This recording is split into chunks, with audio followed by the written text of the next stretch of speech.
Bapak, Ibu, dan saudara-saudara sekalian yang saya hormati, pemerintah telah berupaya sekuat tenaga untuk melindungi rakyat dari gejolak harga minyak dunia. Saya sebetulnya ingin harga BBM di dalam negeri tetap terjangkau dengan memberikan subsidi dari APBN. Tetapi anggaran subsidi dan kompensasi BBM tahun 2022 telah meningkat 3 kali lipat dari 152,5 triliun menjadi 502,4 triliun rupiah, dan itu akan meningkat terus.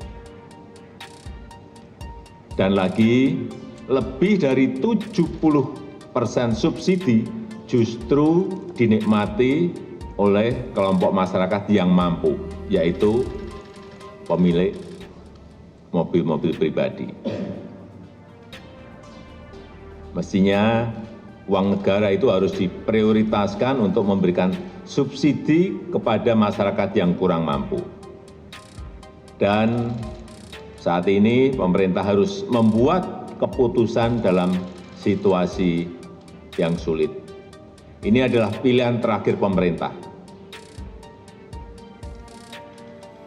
yaitu mengalihkan subsidi BBM.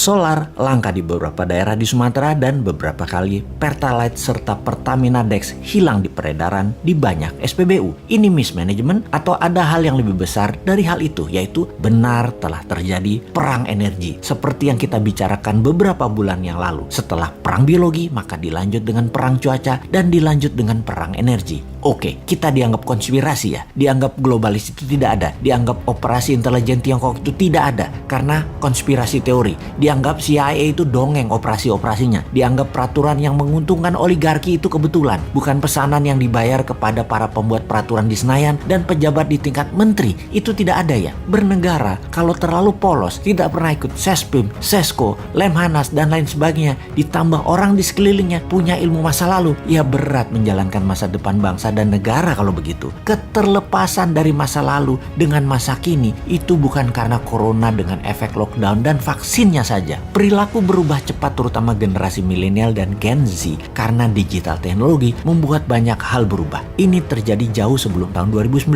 bahkan gejalanya telah memukul banyak sendi kehidupan. Matinya koran, turunnya viewer golf, meningkatnya penggunaan sabun cair, matinya mobil sedan, pemimpin banyak negara menjadi lebih muda dan wanita. Itu semua serba baru. Terlihat saat ini Indonesia masih belum ngeh juga, pemimpinnya dan rakyatnya, baik incumbent maupun oposisi, tidak ngeh. Sedikit sekali yang memahami hal ini, dan kebanyakan yang memahami yang sadar adalah mereka bukan makhluk politik, bahkan apolitik, anti politik. Kembali ke bidang ekonomi di mana kita tidak berpolitik, kita bisnis as usual aja. Toh salah satu sendi bernegara sejajar dengan politik namanya ekonomi. Dalam 20 tahun ini memang otak banyak orang terlalu politik. Dikedepankannya hanya jabatan, jabatan dan jabatan, bukan kebijakan dan kemanfaatan jabatan untuk rakyat yang semuanya dilindungi dengan pasukan propaganda dan media buzzer. Ekonomi yang mau kita diskusikan adalah kita sudah masuk perang energi, dan dalam perang ada yang namanya economic at war, sebuah mood perang berdasar pemahaman ekonomi. Perang Amerika Tiongkok naik ke level yang lebih tinggi, naik ke level berikutnya. Diawali di tahun 2017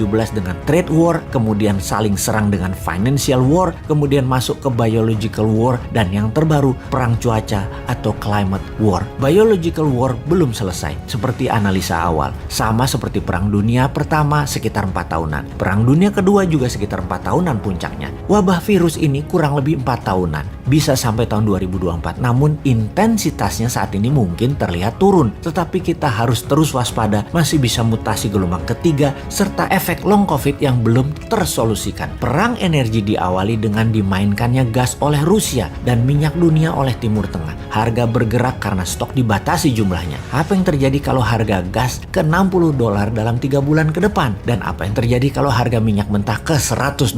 Efek pertama adalah harga komoditas seperti nikel dan lain sejenisnya akan turun karena naiknya biaya produksi. Saat ini Tiongkok energinya terbatas. 90% energi dalam negeri di Tiongkok adalah impor. Efek Indonesia makin parah karena 85% impor bahan baku produksinya dari kakak tertua, dari Tiongkok saat ini. Saat ini negara yang tidak punya sumber alam energi ketar-ketir seperti Tiongkok karena memang ditarget. Sahabat yang tidak percaya informasi ini, anggap kesimpulan kali ini hanya konspirasi teori. Begini kesimpulannya, karena Indonesia mati hidupnya adalah dengan Tiongkok, bahkan kayak provinsi dengan mata uangnya yuan dalam dagangnya, sementara mana mau Timur Tengah dibayar pakai yuan, dolar Indonesia terbatas stoknya, hutang IMF dolar belum turun juga, Indonesia miring ke Tiongkok jelas-jelas membuat bernegara anti Barat, sementara Barat adalah penguasa energi, maka sangat bisa terjadi kelangkaan sumber energi minyak dan gas akan terjadi di Indonesia, karena kesalahan kebijakan luar negeri dan kebijakan tidak membela rakyat mulai terasa pengaruhnya, yaitu rakyat di piramida tengah dan bawah sangat lapar. Mau solusi? Sini sama New Mind.